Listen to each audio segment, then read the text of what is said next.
Hello and welcome to That's So Craven, your one-stop shop for all things Fulham.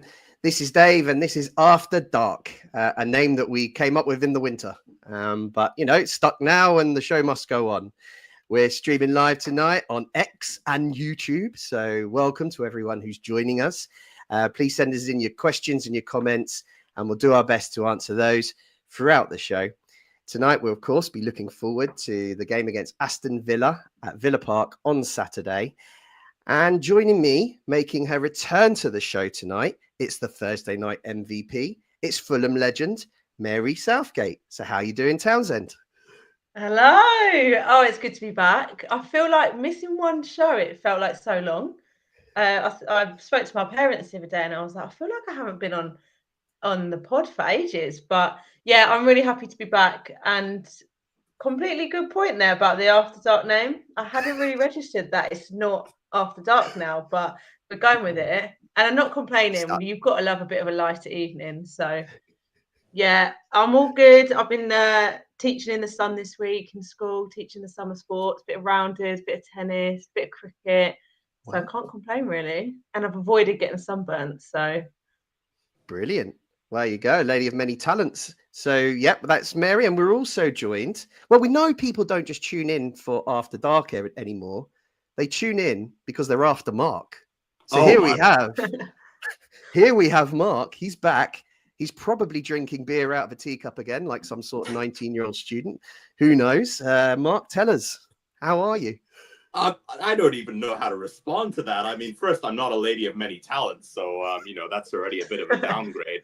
But I feel like the amount of content we're going to bring you guys, it will be After Dark by the time we're done. So we got a big one today, and I'm really looking forward to it because a lot to discuss and a lot of really, really good questions. So let's get cracking.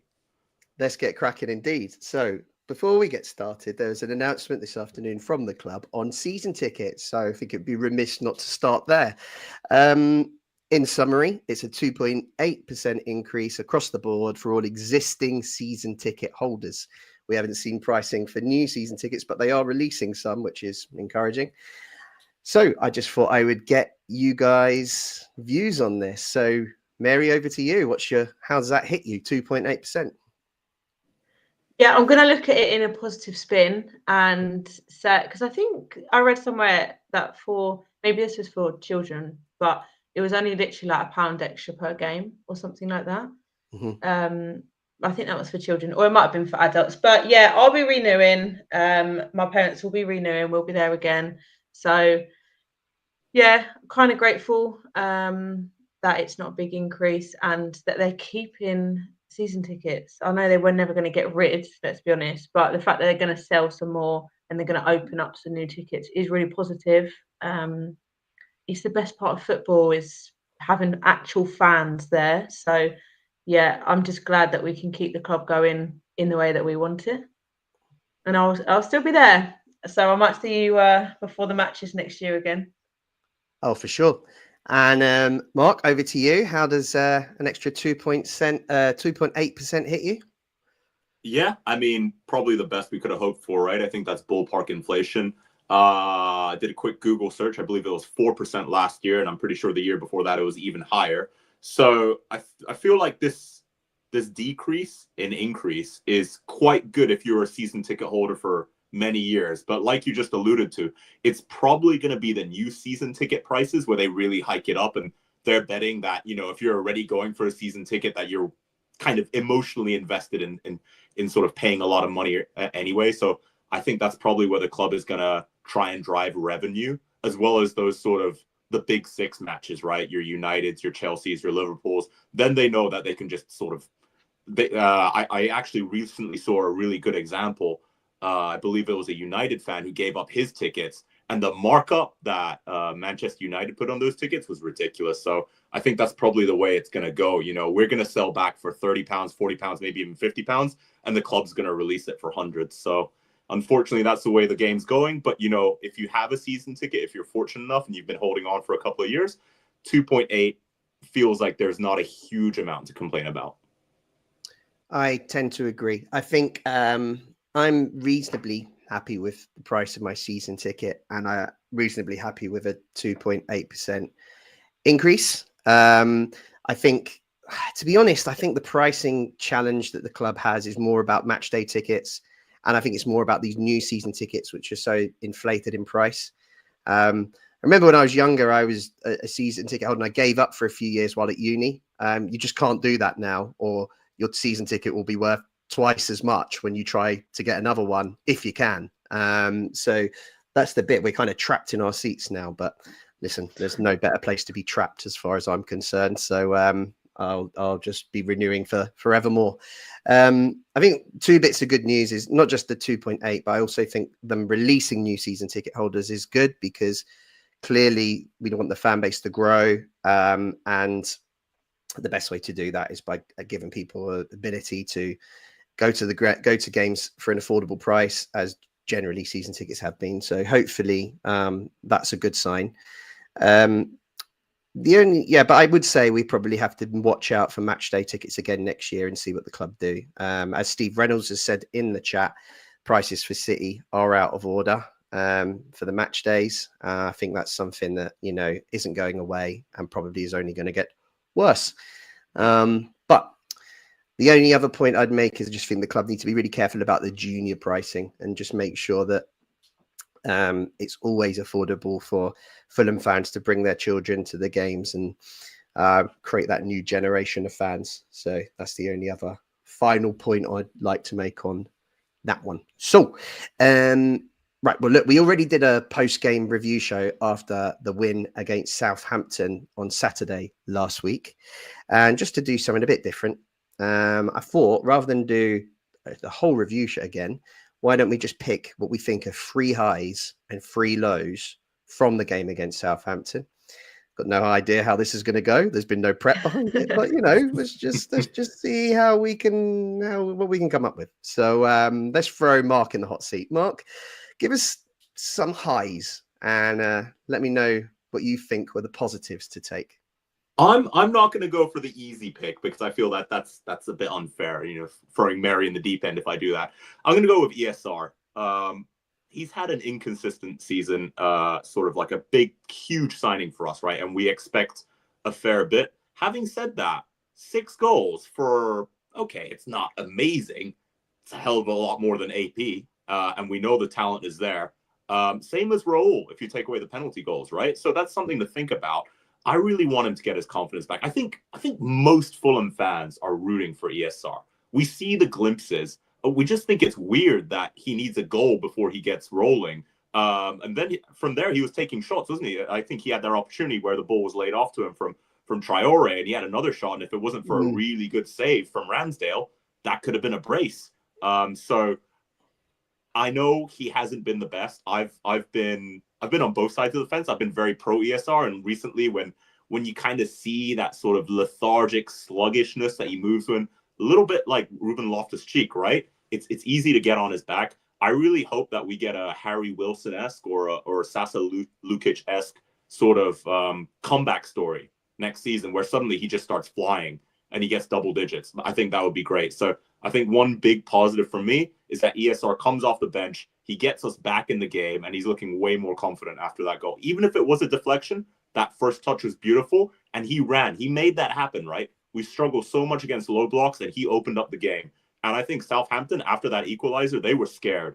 They were playing for the draw. They weren't playing for the win. Yeah. Mary, what do you think? Do you think the ESR's goal coming off the bench, that's one of the positives of this game? Yeah, definitely. I mean, what a touch that was. I think I was so buzzing. I tweeted it straight away. I was like, that first touch was so good. And like Mark said, he's had a bit of stick this year, but again, actually, he's stepped up. He's come off the bench, which maybe, it could be knocking his confidence a bit. We don't know, but he's come off the bench and within a few minutes, he's going and scoring. And just before he did the touch, he made a really good change of pace and he just ran into that space. And just that desire to want to go and put that effort in. I know he'd only just come on, so we probably would be expecting that like burst of energy. But the fact that he saw that straight away, that touch, and then getting a shot off was just brilliant. But like Mark said, he then had the opportunity, which was just wise. So he didn't stop there. I think we'll see a big push on next year from ESR, which is positive. But I'm going to put a second one in the mixer. Okay. Which Yeah, is, great. The subs. I think Marcus Silva got it right with the subs. And bringing on, I know we had a slightly different lineup with Cess at left back, which is fine. Understand that why. But bringing on Lukic and Adama at half time I think it was brilliant. Like we normally say how we're always playing down the left hand side, and it's really obvious that we're doing the left hand side and it's our strength. But Adama had so much success with the one-on-ones on that right hand side, and he created so many opportunities through either a cross, which is obviously how we scored with Cess, just a real moment. But also, like, he cut in a few times. He gave Willian an opportunity to shoot, and I think he just added that, just some really good 1v1 success down that right hand side, and then bringing Lukic on at halftime too, just gave us a bit more. Everything was a bit more dynamic, really, and had a bit more flow to it, and it was a bit more forward thinking. And I just think it was a really positive decision for Marcus Silva. And I know in the past,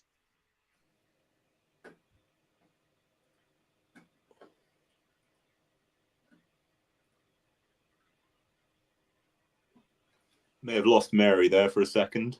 Yes, it seems to have frozen, but it's a shame because it was a really good point. And actually, she mentioned Dama Traore, Mark, who we pretty much slated on last week's show. So fair play to him for putting in a performance off the bench. It was been a while coming, actually, but he did have a huge impact. Totally agree with that. Hi, Mary. Sorry, we lost you there. Oh, I'm so sorry. I don't know what happened there. I don't know where I got to, but it was probably time for me to be quiet anyway. No, you're making a great point on Adama, who we slated on the show last week. So, fair play to him for. Well, I hope you heard that bit. Big love for absolutely. The 1v1s.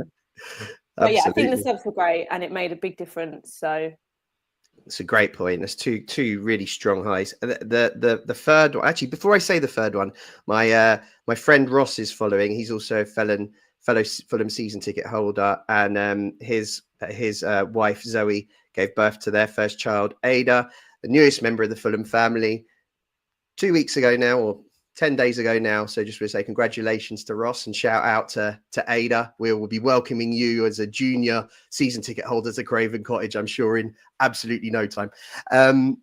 Final one from me, I would say Sessegnon high. And he's just had a fantastic kind of month to 6 weeks, I think. And, I think it's been recognised. He's been nominated today for Player of the Month for April, which is brilliant to see that he is being recognised even outside of Fulham for his contribution. I think in the last kind of 6 games, I think he's got six or seven goal contributions. It's crazy. He's really been on fantastic form and just comes alive in the box. So even from left back, he seems to pop up in the penalty box. And I didn't know headers were in his forte, but what a fantastic guided header that was into the corner to save us really from, what could have been a really disappointing result.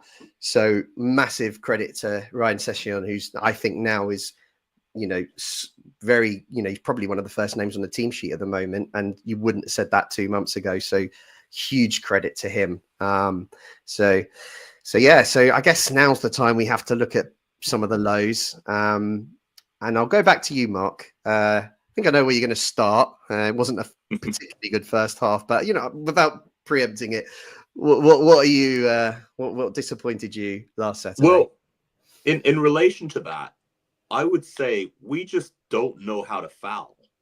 You know what I mean? And what I mean by that is we give away cheap fouls in dangerous areas, and every time that happens, there's a pit in the bottom of your stomach that feels like this is a really good opportunity for the opposition to capitalize, which they did, right? Great delivery, good header, little block in there as well. But at the same time, like I said, we don't know how to foul. We give away cheap fouls. But then when you have McAllister running straight at the box, we don't foul him. Come on, guys. I'm a pleb looking at the stand and I'm shouting, take him out. Take the yellow, take the foul there. Don't let someone with the caliber of McAllister or Liam Delap run straight at the box with a terrified centre-back pairing, running backwards, looking backwards, and a Leno who's trying to prep himself, because we've done some really interesting analysis. Great time to plug the Discord. In the Discord, where you can see sort of, if you're into that, I am, because I'm a bit of a nerd, but like long form analysis, some stats on like why we give up. If you've noticed with the eye test, quite a few long range shots this season, 3 times more than expected. 3 times. Let in something like 10 goals when we're meant to statistically let in about 3. So we don't know how to foul. We foul, or we give away cheap, easy fouls when we shouldn't. And when we should foul people, we seem to let them run on and have a really good opportunity at our goal. So I think we saw that come to the forefront in this game. I hope Marco's talking to them about it, but this might be something that we'll have to fix over the summer break. I don't know if we can fix it immediately for the last 4 games. Yeah, I have to admit, I think there's been a bit of a João Palhinha shaped hole in our midfield in the last few games, where we've seen exactly what you've just said, is players running through the middle of the park. And as well as Berger's been this season, he's been brilliant, by the way, I do think there's been a slight drop off in the last few games, and he doesn't have that kind of nasty side that Palhinha would have. There's just no way in hell that Palhinha would allow players to kind of run through the middle and get a shot away. You know, that was his forte. And I think for the first time this year, we've seen a few examples of where he would have been, you know, quite effective. Mary, for you, is there anything that jumps out of you as a potential low, something Fulham could improve on from last Saturday? Well, I definitely agree with what you both said. We need to be more physical in the right moments as well, not giving away the foul that we gave. AP is, I mean, he's got the feet and the footwork to keep hold of the ball, but it's just not the time to do it. And I mean, if he had done it and got out of there, I'd be like, fair play, great play from Pereira. But it's just those game management moments that we just got to be a bit more clever, and like you say, be a bit more physical in those moments just to break up play. But in terms of Milo, it's just not keeping the clean sheet. Like, we didn't even concede from open play. It was from a free kick, and okay, we could have stopped it by not fouling initially, but then also we didn't really defend it properly. I think it was probably Bassey's player, and it's just a cheap goal to give away. I think it was always going to be hard. We always knew they'd do a low block, and it's a game where we're going to have to be patient but play with speed and be resilient and keep attacking them and try and draw them out. And we knew they'd have a low block, but when you give away a goal in the first, what was it, like the 14th, 15th minute to Southampton, you're just making your life more difficult. We won, and brilliant. We won 2-1, obviously, but it's just, can we keep a clean sheet, please? I think since January we've kept 2 clean sheets, and it's such a big thing for confidence. So as a defender, I personally find so much value in keeping a clean sheet, and I don't know, maybe attackers don't feel the same sense as we would at the back, but if you keep a clean sheet, it gives you so much confidence. And it's just, I don't know, it's just a game where possibly we should have got a clean sheet. So for me, that's a low, and it's just an avoidable moment, I'd say. Yeah, I think that's been a huge frustration this season, that, you know, we always seem to concede. We have to score 2 to win a game, really. And yeah, that's really good low point, I think, from the game, that problem seems to persist. I feel a bit harsh saying this, but my low is actually going to be Raul Jimenez for his performance on Saturday. And on that note, by the way, we've also found out today that Rodrigo Muniz is quite clear he's not going to play again this season. He's in a boot for his Achilles injury that he picked up against Bournemouth. So we are now going to be finishing this season with Raul Jimenez, you would imagine, predominantly as our first choice striker. And obviously Vinicius coming off the bench to cause a bit of havoc from time and time again. But yeah, going back to the point, I think I was a bit disappointed with Raul's performance. I think he you know, clearly not a lot went for him. He had some pretty good chances on Saturday and kind of snatched at them, which and it made me, after the game, and there was again, going back to our Discord group, someone did a bit of work on this to look at Raul particularly from open play. And you mentioned it earlier, Mark, he's got 6 goals from open play this season, the same as ESR. he's played more games. You know, his conversion rate from open play is really poor. You know, it takes him a lot of chances to get a goal. And while he tends to get less chances when he's in the team than Muniz does, and there's a variety of reasons for that. I think one is Muniz might come on late in game where a game's opened up. Secondly, I think Muniz is a player that will tack the box a bit more than Raul. Raul tends to drop deep, so I think that's part of the issue. But yeah, I'm a bit kind of concerned about his conversion rate from open play, and yeah, I just thought it was a game where nothing went for him, and yeah, it was a really good piece that someone put together. I think it was DJ Welly put together in a Discord. So if you haven't seen that, sign up. Scroll back to that. In fact, no, we'll stick it on X or a link to it after the pod so people can log in and read it. But it's a brilliant piece of analysis looking at all the XG behind Muniz and Raul and where things how they differ, and I guess the strengths and the weaknesses of both players is kind of there to see. Anyone got any thoughts on that one? Am I being too harsh? No, I think just to jump on that point, right? I would argue, I think you're absolutely right? One little caveat I'd like to make. I think in general, and maybe I'm wrong, but from what I've seen, Raul starts more games, right?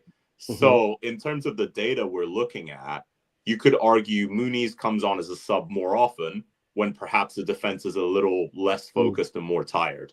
Mm-hmm. Coupled with the fact that he's more physical, they've already played 70 minutes, 75 minutes. So maybe he can make more of the opportunities because he's a bit more aggressive and they're a bit more tired. But having said that, yes, it does seem like the data suggests and the eye test as well that Raul squanders quite a few chances. You know, occasionally he has moments of brilliance, but let's not forget the guy's 33. Yes, great from the penalty spot, but I don't really know if that's a good enough reason to keep him around. You know, I know it sounds harsh to say, but the guy's also on over 100K a week, right? And he's not getting any younger. So we need to really be sober about this moment and say, can we find something in the market that's better? Maybe I think a lot of people, myself included, have proposed that Muniz starts and we find another maybe understudy or someone to sort of rival Muniz, but younger and of a different ilk. So that's my opinion. I agree with you. And I think for me, I would look for someone else in the summer.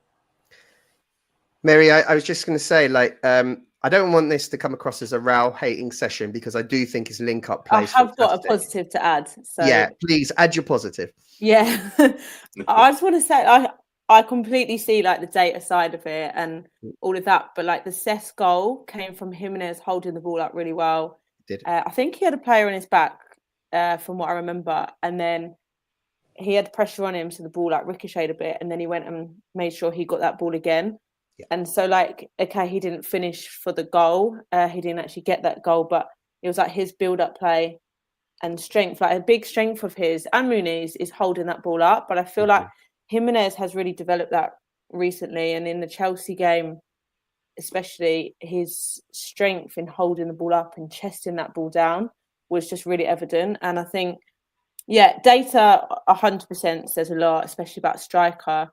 And I suppose they're under pressure to make sure they've got those stats. But if he's dropping in, then maybe that should be a trigger for someone to run in behind, like ESR made his forward run, or people should maybe run in behind off of Jimenez. So I want to add that positive part, really. And absolutely, we need to have balance on all these points. And you're right. I think that when Raul's playing, we do need players to run in behind, but unfortunately, we just don't seem to have that. I think we have seen it in moments from ESR. If you've just said, it's certainly not a Pereira's game who prefers to play deeper, and I think that might be the issue. It's just often we don't have enough players in the box when Raul's playing because he's dropped in to link up play, and our crossing's not great. You know, we end up just lumping balls into the box to their big centre backs all the time.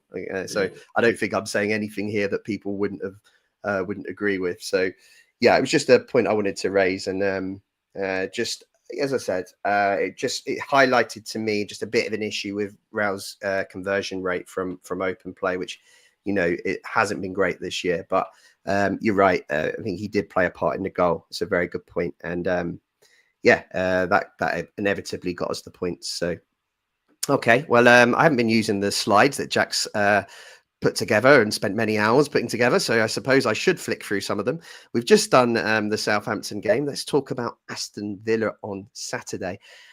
I think it's a massive game for both clubs, in the sense that, you know, we're obviously still chasing that 8th position, which potentially might lead to Europe if Palace don't win the FA Cup. Aston Villa, I think it's a massive, massive game for. They've recently gone out of the Champions League. They've dropped out of the FA Cup.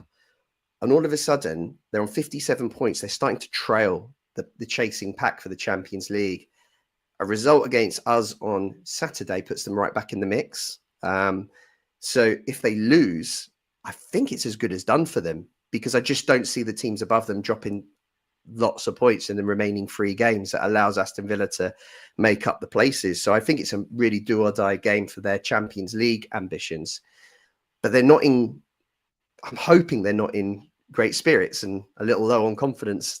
And it gives us an opportunity, because if we can win, I think the race for 7th is on, you know. Mark, what's your thoughts heading into this one? Oh, I'm going to start with something controversial, but you know me, I love a bit of controversy. I really don't think they were all that. I think they're better now, but under Gerrard, they were crap, right? So I don't like this narrative that we're little old Fulham and say, ooh, it's a big, scary Villa. Like, yes, they're good under Emery, but Emery had a good spine to build off of, right? And then he got 1 or 2 players, and then he made the whole Aston Villa side look really, really good. But we've taken it to them the last couple of times. We beat them at Wembley. We crushed them 3-0 under Gerrard. So, like, why not go for it? Now, maybe I'm going to have egg on my face, right? Later on when they smash us 4-1 or something like that. But just, let's try. Why can't we believe? Why do we need to immediately be like, ooh, they're very scary? Like, no. Take the fight to the week. We gave them a real go, like earlier on in the season. Yeah, I'm going to big our team up. Why not? Someone needs to bring the pseudo-American confidence to this pod, so I'll bring it. I think we have a great opportunity, and it depends who shows up on both sides. But Villa against Palace, I'm sure Palace were like fully up for it. That could have been 5-0, right? They got smashed. So that actually made me feel better about us losing 3-0 to Palace. Because I'm like, well, if Villa, who everyone says are better than Fulham, generally speaking, looking at squad value and performance and table position, things like that, if they can get beat 3-0, then us getting beat 3-0 is a bit more understandable. But yeah, I think it's a real opportunity for both teams, like you said. I think we got nothing to lose. We have to go in guns blazing, be sensible. They have players that can hurt us, but there's no reason we can't study that Palace game and do the same. Mary, and you, do you think Mark's underestimating Aston Villa here? I mean, this is a team that played in the later stages of the Champions League and still managed to have pretty successful league campaign and an FA Cup run. I'm loving the pod vibes, but I think it will be a tough game. And they're good at home. They've got a good home record, and they're going to want to bounce back. They've got a lot to play for, like you said, with the league and trying to get that Champions League place. And they're going to want to bounce back from 3-0. Grateful it's not just us that lose 3-0 to Palace, by the way. But I do think it's going to be a really tough game. I think it's going to be one a bit more like the Chelsea game. It's going to be high tempo for quite a lot of the game. They've got some really key players. Ollie Watkins should be coming back in because Rashford's out for the rest of the season, I think, Correct. isn't he? Yeah. So Ollie Watkins, I think he scored about 15 goals this year. And Rodgers is on about 8 goals, I think. So, you know, that's 2 players straight away. Tielemans in the middle. He's great in the middle, just with the attacking play, and another one to watch. So they've got a lot of key players, which I feel like we say quite a lot about other teams. So I'd be interested to see what teams say about us, actually, and who they think our key players are. But yeah, I think they're ones to watch, and they're going to be good in attack, and they score goals. They score a lot of goals. A lot of their games, other than losing to Palace and losing 2-1 to Man City, which I watched that game, and I think it was harsh that they lost it. But they've been scoring like at least 3 goals in quite a lot of their games in all competitions. So was it 4-1 against Newcastle? So they're ones to watch. They can score goals. They concede. I think they've only had 4 clean sheets since January, so more than us. But Oh no. a double our clean sheets, but they can concede, but they are scoring a lot of goals, other than the last 2 games, obviously. But they need to up the ante a little bit for this. They've got a lot to fight for. But then on the other hand, I would just add like the mental drain of what they've had recently with all their different competitions, and then gearing themselves up for this semi-final and losing. The mental capacity and the mental energy that they've been using. It's been a long season as well. So will that play a part? I don't know. I'm feeling positive though. I think we can get a point. So Okay. yeah, but it'll be tough.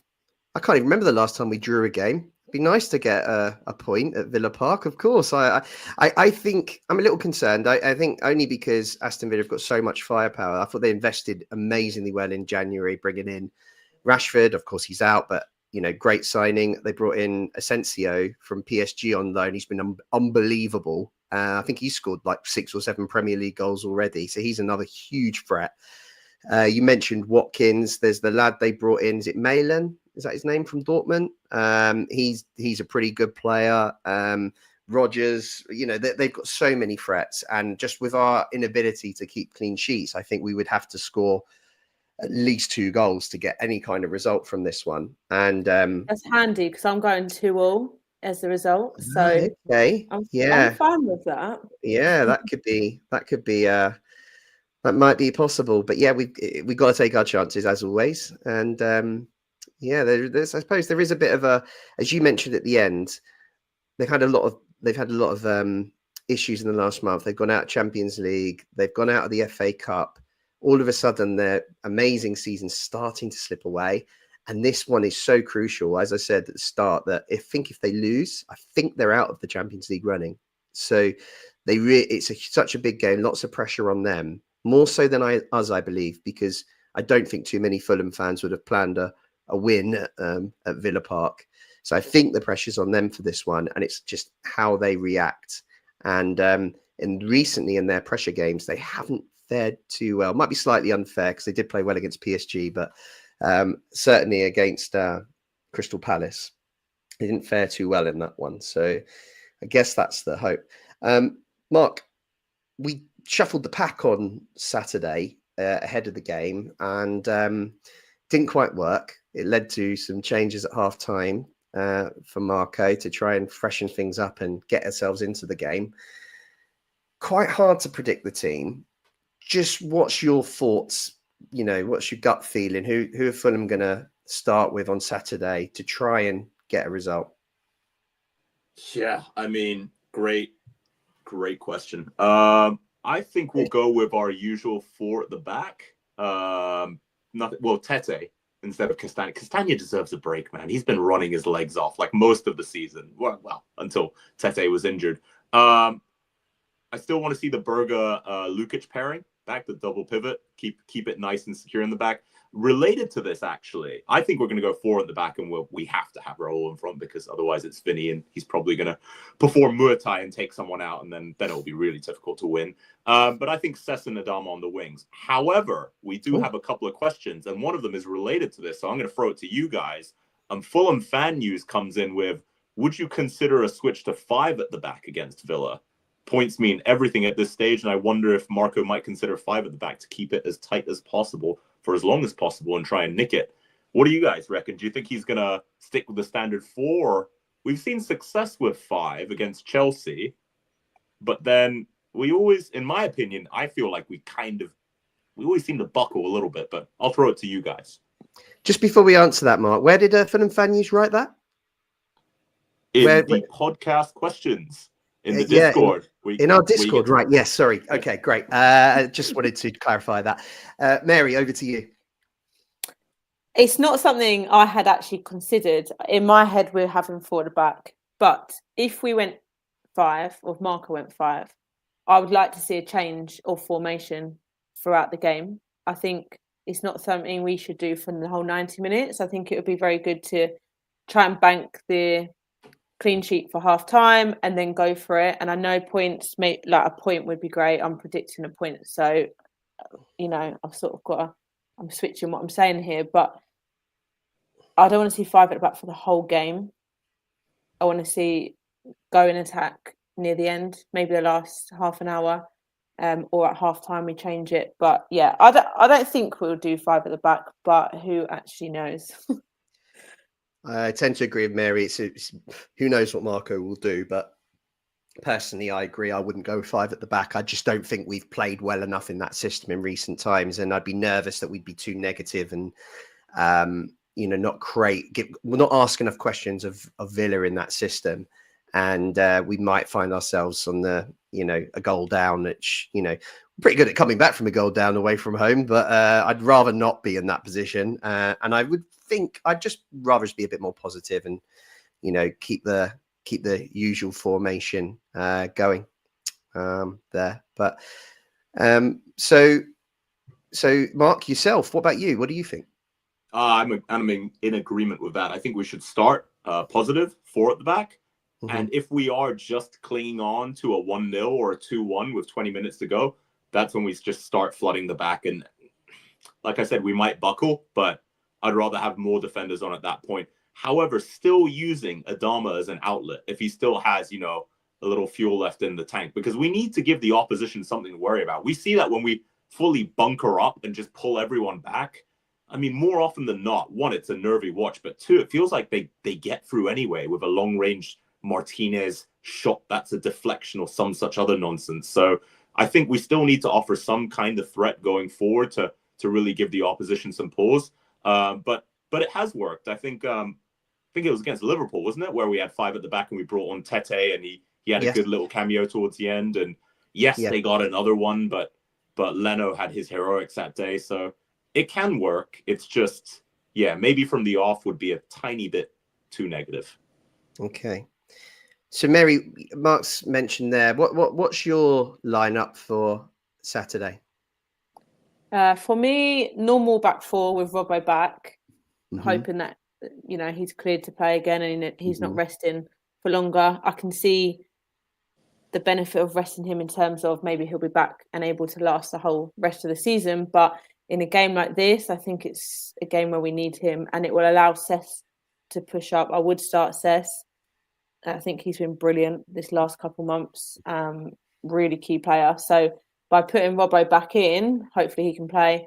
He'll be able to hopefully be secure down that side, and then Cesc can push up. I'd have the double pivot, Berge and Lukic back in, and AP in front of them with Iwobi on the other side on the left. I think AP, I know some people would say he didn't have his best game at Southampton, but Chelsea game, he was outstanding in that first half. His work rate, and I found myself just watching him play for like moments of the game, and I just thought he was just excellent. And I don't know if it's because it was a London derby at home and there was just so much fuel behind it, or whether that was just everything he's got to offer. And I thought he was excellent. So could be a game where we need that sort of physicality again, that work rate, that pressing that he gives us. And with Jimenez playing as the number 9, AP should work quite well behind him. But like you said earlier, if Jimenez is dropping in, we need someone to be running in behind, which AP probably won't do. But Cess, I would love to see him start again. I think he's just proved that he's just in the right place at the right time somehow. He's just there when he needs to be. Like the goal he scored the other day at Southampton, he was just hanging about, and then that ball went out to Adama and he completely moved position straight away. He just knew where he needed to be and he got in that pocket straight away and he got the header. So yeah, I think Cess absolutely deserves that place, but it's tough because Adama also came on and had a great game. He did. So I would like to see Adama come on, but I think best as an impact sub. Yeah. Okay. So I agree. I think pretty much player for player with your lineup. I presume you'd pick Kenny Tete to resume. Yes. Right as well. Yeah. Anderson, Bassi, Robbo. Yeah. Yeah. Brilliant. Mark, you mentioned Adama. So how does Adama fit in? And is that at the expense of Iwobi, or are you moving Iwobi inside? What's your thoughts process there? Yeah, I mean, not much to be honest, but I'll give it my best shot. Like you said, he had a real impact in our last game, and the crossing seems to have gotten better. I would like him off the bench. He hasn't been super successful recently.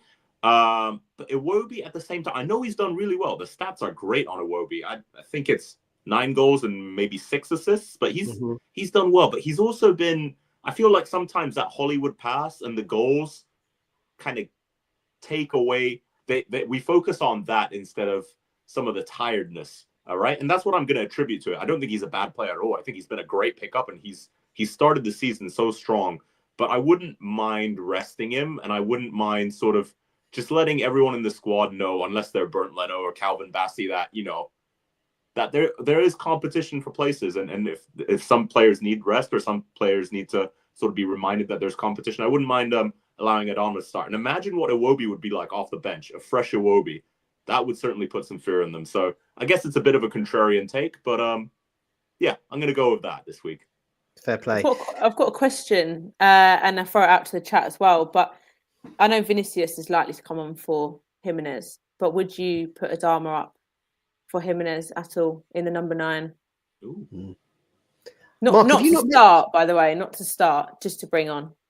Mark, I thought you mentioned this once before. I might be wrong. It might have been Elton that suggested that when we're in a pickle, you know, having him as a last man. The number 9 in the number 9 role when we're under the cosh, because you can use him for the outball. I can't remember who said Chelsea that. game. I think the Chelsea game, we could have got benefit from that if he was up there, just to stop playing out from the back, and when we was under the cosh so much, and just, it's not pretty football, right? But just lump it up to Adama and yeah, no, it makes perfect sense on them.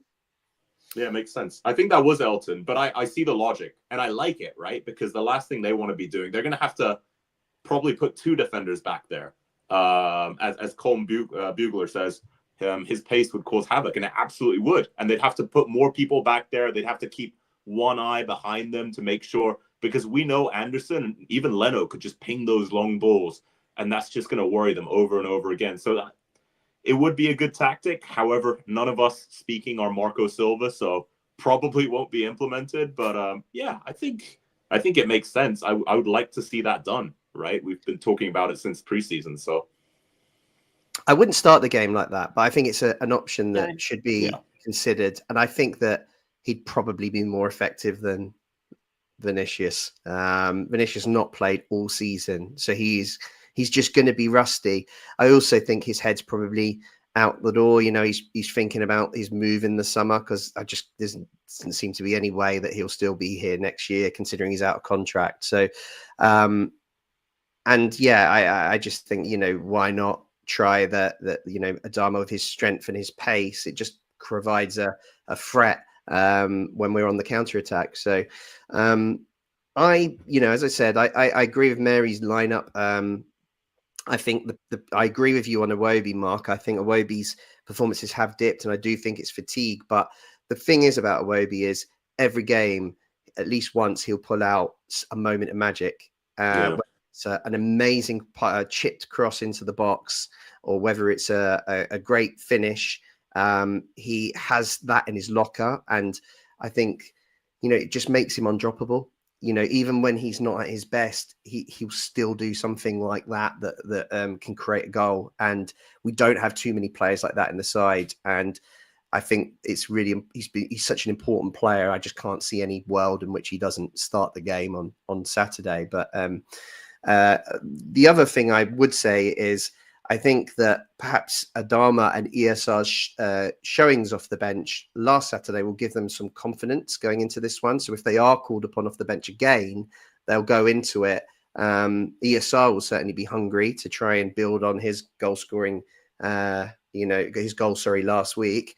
And I think Adama will go on with a bit of confidence after how well it went for him. So I think that I like to have subs that, you know, are coming off the bench and actually really impacting the game, and are really positive about impacting the game. So I think I would definitely keep those 2 in the for the second half. Wilson, I think we've not mentioned. He obviously started the game last Saturday against Southampton.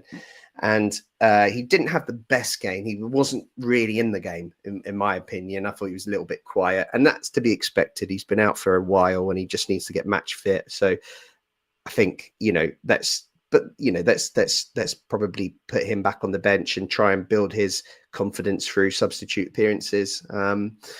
But what I would say is it's another great option in the 10 because Wilson will get in behind. And maybe that's something we should explore heading in to the end of the season. But okay, Mary thinks 2-2, Mark. What's your prediction for Saturday? Oh, we can't keep a clean sheet, so there's definitely at least one against us. But I'm going to go with a very hopeful 2-1. 2-1 to Fulham, blimey. To Fulham, yeah. Wow. After all that chat, I need to back us to win. I can't be like, we're not afraid of Villa. 2-1 Villa. Yeah. Let me guess. Did Villa score first in the first half, and then we scored 2 in the second half? Is that? Yes, that's the way it pretty much is, way? isn't it? So both Harry Wilson brace in extra time. Yeah. So yeah. I am less confident. I want to be proved wrong. I think we might lose this one, and I think we might lose 2-0, which is not what people want to hear. But hopefully I'm wrong. Pray that I'm wrong. I just think it's a really difficult game, and it's not one I kind of thought will get any points in. So I'd like us to perform. It'd be amazing if we could get a result, but I just think Villa Park is such a hard place to go, and it's just such a big game for them. I think we'll struggle to keep them out. And yeah, I mean, it'd be rare for us to not score a goal in the game, which I recognise. But yeah, that's my kind of my negative feeling for Saturday, and I pray that I'm wrong. Let's move on. It's after that negative thing.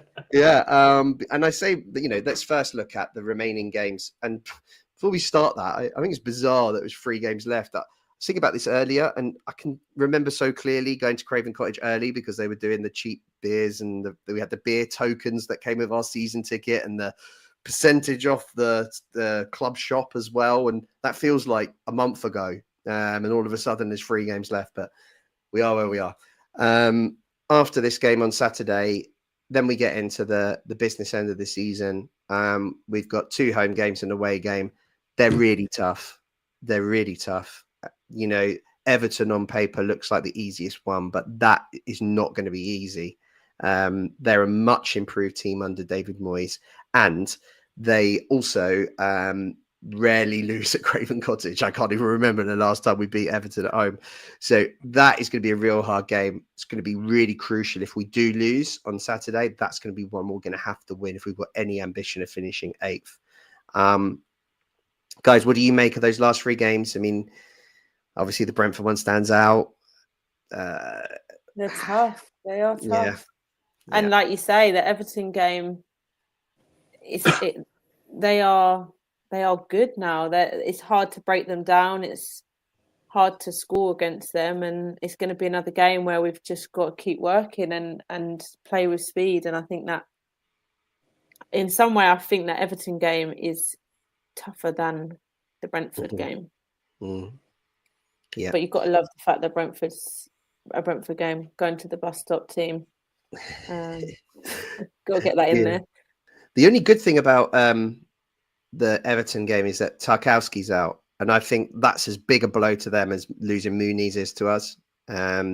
He's like the bedrock of their defense. So I think that, and they've lost actually their last game, I believe, so without him. So I do think that's going to be a bit of a problem for them. So I think I take some optimism from that.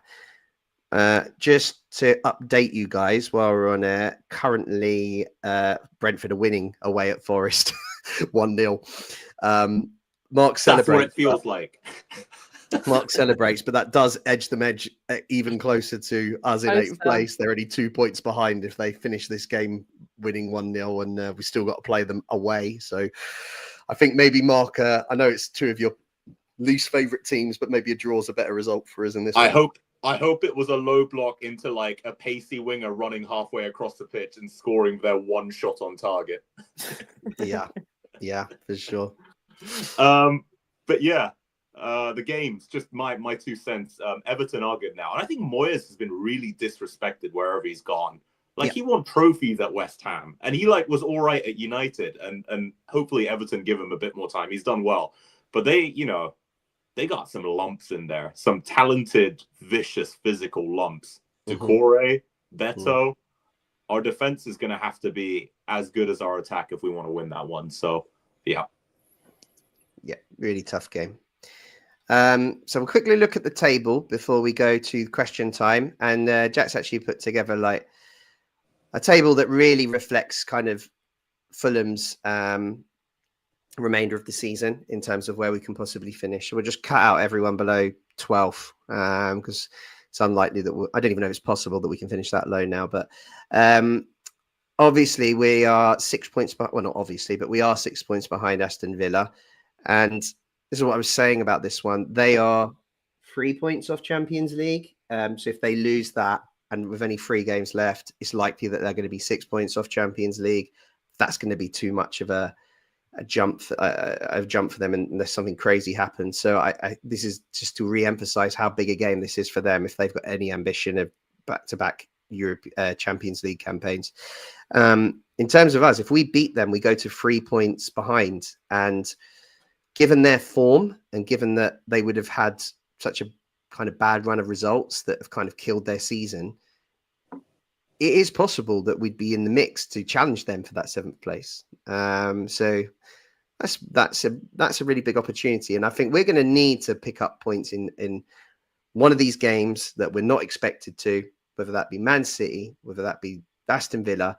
If we've got ambitions of finishing in Europe, we're going to have to pick up points in some of these games. I do want to shout out the fact that Liverpool are now league champions, and they only lost 2 games. One of them was against the mighty Black and White Army, and they drew 7, which one of them was us. So they may well be league champions, but they didn't beat us.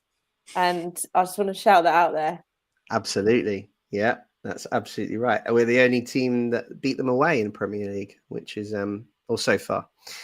So we certainly didn't help them. Brilliant shout. Yeah. Right, we've got tons of questions, so let's get stuck into them. And Mark, Mark, I don't know if you feel comfortable with this, but perhaps you could read them out in that Trump impression that you did earlier in our WhatsApp group. I thought that might be a bit of fun. I can try. I wanted to use my good mic for this, so we're gonna have to use a shitty mic. But I tell you what, I'll do it next time with my good mic.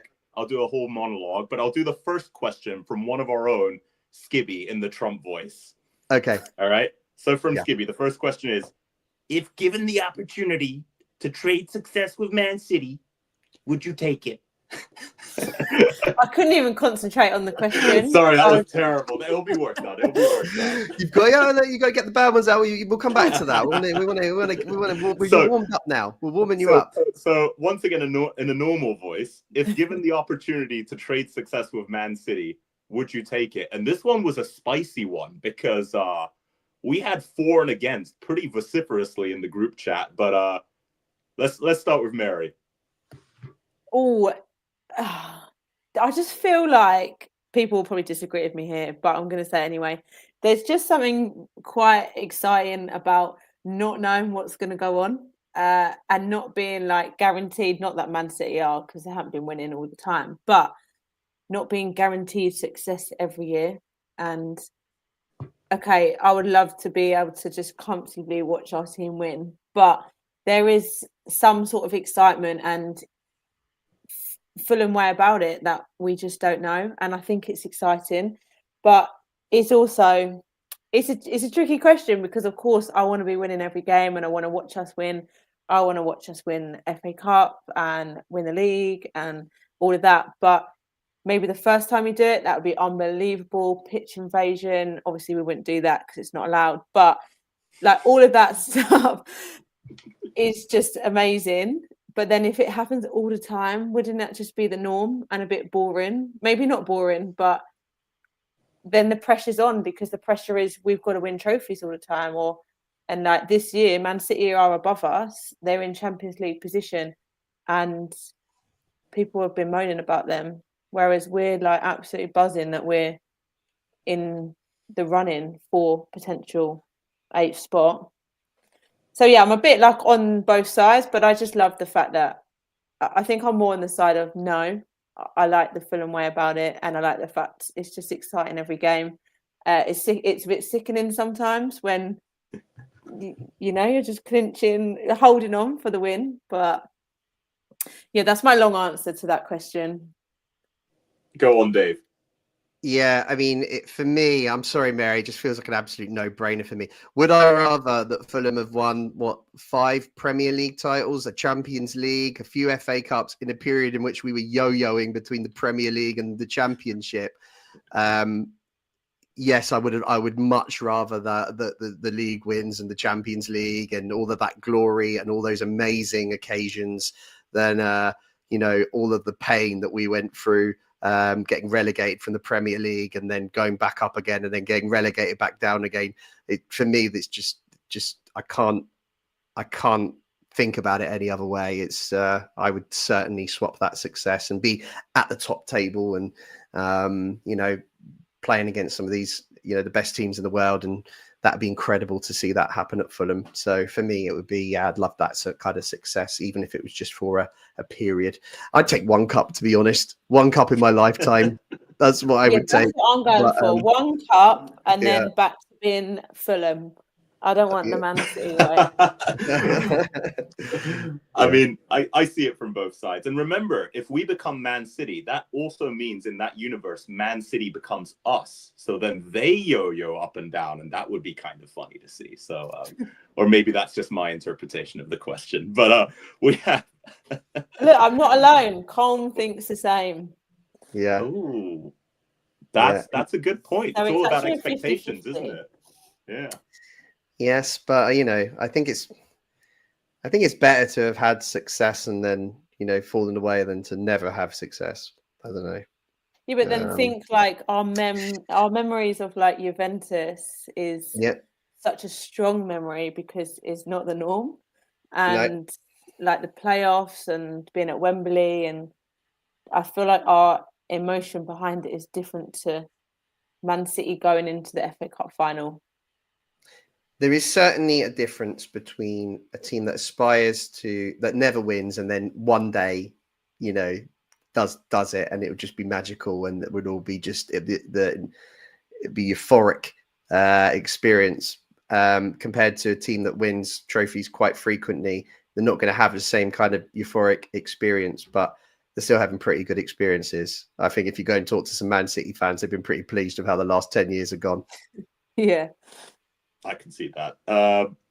Moving on, we have a few more questions to get through and running a little short on time. So next one's from W. Worth K. He asks the Discord, what does Marco need to do to become Fulham's greatest all-time manager? Win a trophy. And stay next year. Yeah. Win a trophy and stay next year. I was thinking about this because this actually leads on to it's pretty related to our next question. So we'll just put the two together. Barton asks, a European run or just a cup trophy? And I was going to say Europe. That's my opinion, because that to me that shows consistency if we finish in the top 8. But then the trophy gets you into Europe, so you kind of get the same sort of money from that anyway. But then it'd be a bit crap to be like 16th and win a trophy. You know what I mean? I don't know. But what do you guys think? Europe or a trophy? Trophy. It's got to be. We've never won a trophy, and we've had a European run. The Intertoto Cup disagrees with you. We've won it one time. That's a brilliant We'll win it song again. at the cottage. We'll win it again. Yeah, I want a trophy. Okay. We nearly got there in this FA Cup. Yeah. We did well. It was pretty heroic. This one's a good one from Jungle Whites. He asks, is this the biggest game of the season? Yes or no? Feels like the last couple of games have been the biggest game. Chelsea could have been the biggest game this season. Southampton, if we lost that, would have been a turning point in our season. But now Villa, biggest game of the season. Or if not, what would you say is the biggest game of the season? Your point is valid. I think now that we're at the business end of the season, they're all technically the biggest because we're chasing something And if we can pick up points on Saturday, we've got a massive chance of achieving what we're looking for. But if we don't, next week will be our biggest game of the season. I'm the same with you. They're all cup finals, aren't they? Every game is vital now, and it's so tight in that area where we are in the league. And I think the last few have been like that. So difficult to say. It is a massive game for both teams, and then the next game will be as well, because we don't know how the other fixtures will pan out this weekend, and every game's going to be a cup final game, and we just got to treat them one at a time. And on that note, Brentford have just gone 2-0 up. So do you know what? That's really interesting. Wissa's scored, and that means that Wissa and Bueno have now scored 35 goals in 35 games for Brentford this season. You'd think they'd be a lot higher in the league, having two players contribute that many goals. But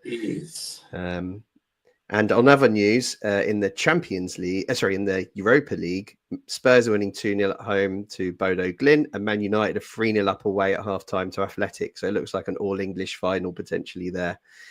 And unfortunately, those horrible lot down the road are winning 2-0 away as well in the Conference League. So, yeah. I'm glad you didn't say their name. Yeah. Fair enough. What's next, Mark? All right. Well, we got a few more to go through. This one's a really interesting one from Spanish FFC Ultras. João back or Elliot, if you had to pick one? Now, I mean, that's a deep question, because we can go about attitude and whether they'd be a good fit for the team, but purely based on what they bring on the pitch, João or Elliot for next season? I was going to say, we have given Harvey Elliott a lot of stick when we've seen him, but I couldn't imagine if Paulinho was in this league, we wouldn't have been giving him stick.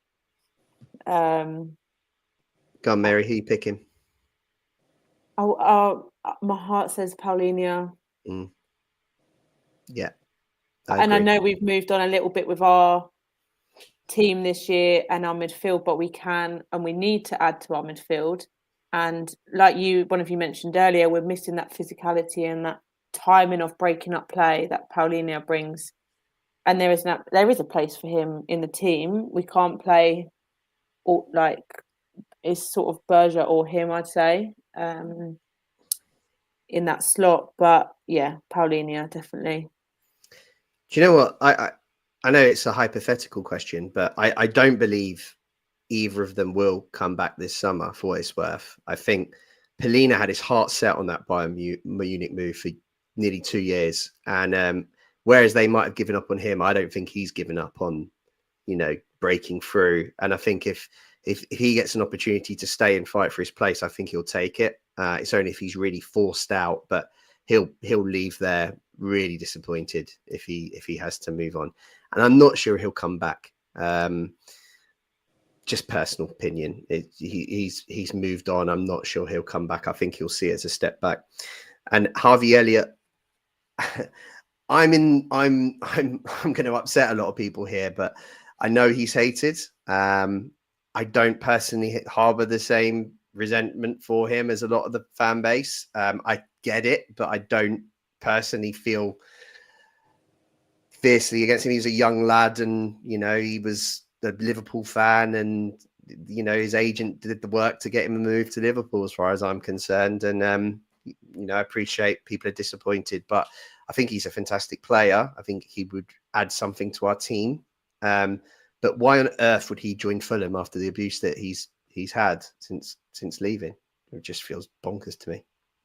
I can't imagine him coming back. Great point. It is a hypothetical. I can see both, in my opinion. I think Harvey, as much as he's disliked, and I understand why, but I mean, I feel the same way about Fabio Carvalho, right? Like, when you're that young and you have Liverpool asking you to join, right, under Klopp, it's going to be pretty hard to say no. That being said, I think we could do some pretty exciting stuff with Harvey. Never going to happen. I don't think he wants to come to Fulham, but and same with Paulinho. I think Paulinho is he would also view it as a step back. I think he's a warrior in every sense of the word. He's going to fight for his place. He's not going to give up after one season. You don't become a player that gets picked up by a Champions League team with that weaker mentality. So he will keep fighting.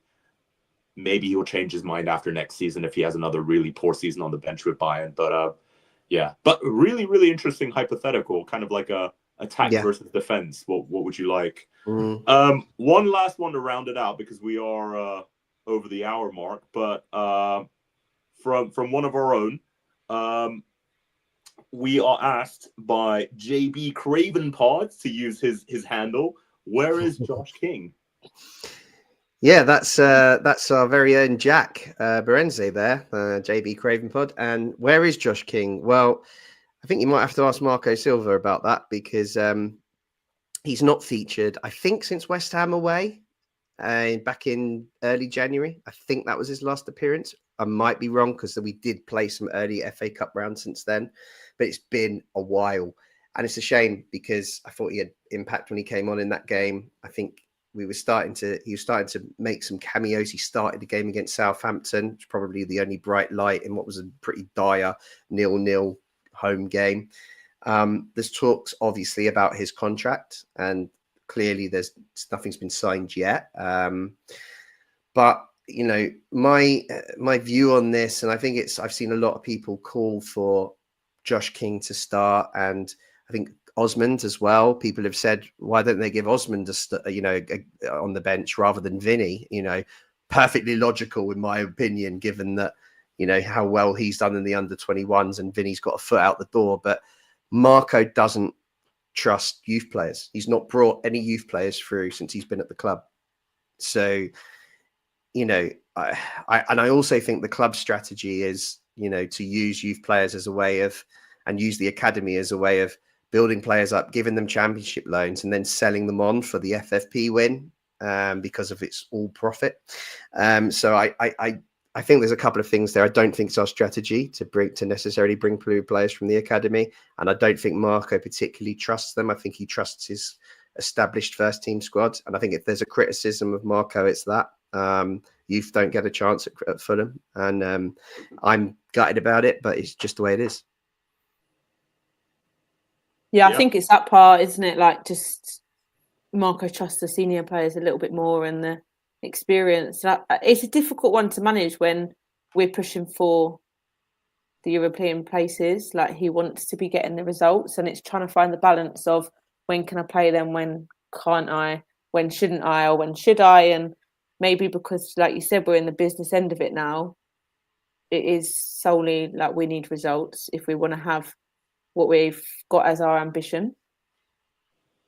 Yeah, it makes sense. I mean, we know Marco is pretty stubborn in that sense. Like Dave said, it's probably one of his few flaws, but at the same time, he feels like he's got to put his best team forward, right? And if a first team player with that experience and that additional physicality is a better fit for the pitch, then he's not going to put a youth player on unless we're at least 3-0 up. So there you go.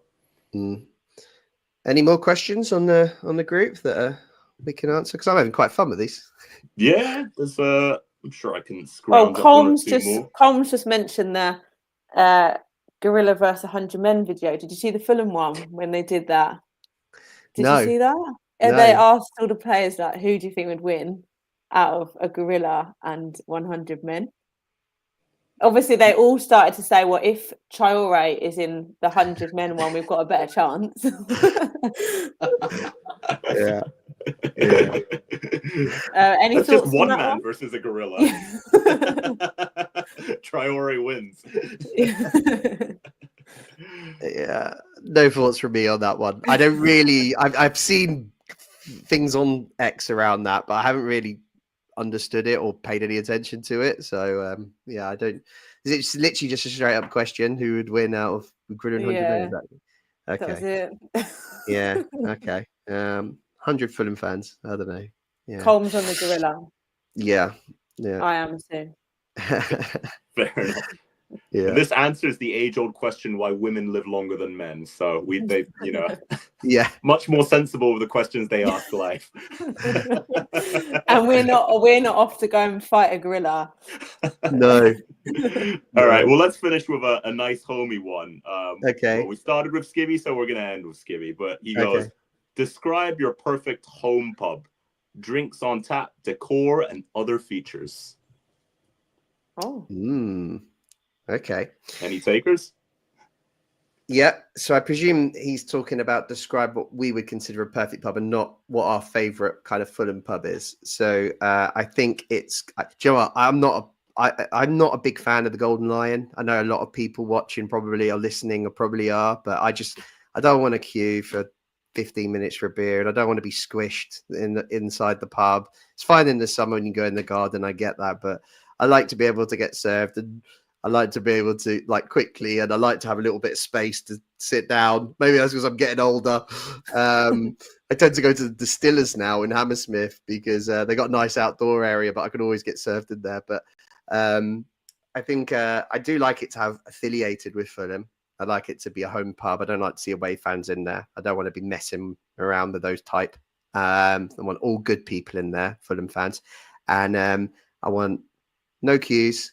I want nice beer garden and maybe a bit of a sing along when we've done when we've won a game, a big game. I want everyone to kind of still bring the atmosphere back to the pub. Jack's done it again. He's awake. Good Lord. This guy's like a vampire, I swear. How does he do this? It's about, what is it, 5 a.m? No, I don't know. Mary, does it for the love of After Dark. Your kind of pub, Fair Mary? What's your? I mean, in life, I love a pub garden. What a week it's been for a pub garden. That's sunshine. But yeah, I'm on the other side of the river, like to the cottage. So there's the pubs in the high street and right on the river, which are nice. But I'm the same as you. I don't want to be queuing for ages. But it needs to be the pubs where there's a Fulham feel about it. It's a good vibe. We're all in it together, and yeah, like it's a big Fulham pack in there.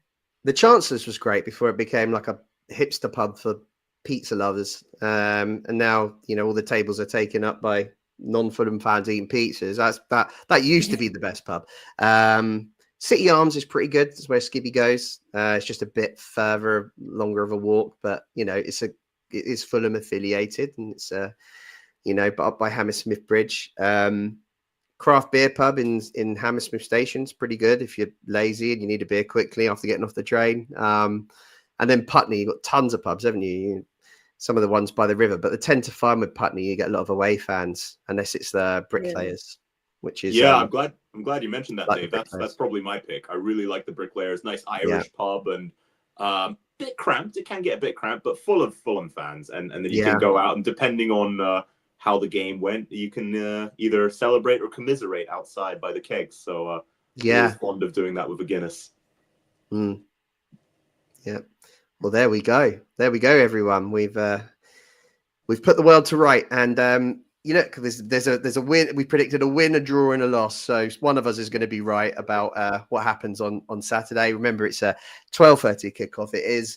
That's UK time, and it is live on TNT Sports. If you're not going to the game, although I'm sure many of you are, and we just got to hope that we can keep this run going, and we need to, because Brentford winning today, despite Mark celebrating the result, is not a good result for Fulham, particularly given Brentford's run in, which is arguably easier than ours, and they've also got momentum, so that is not good. But we just got to keep the faith, and I'm sure the guys will be back on Sunday and to review the game, and we look forward to discussing Fulham competing and coming away with something on Saturday, and I guess we'll know a little bit more about how we're going to finish in this race for the Europa Conference League final place. So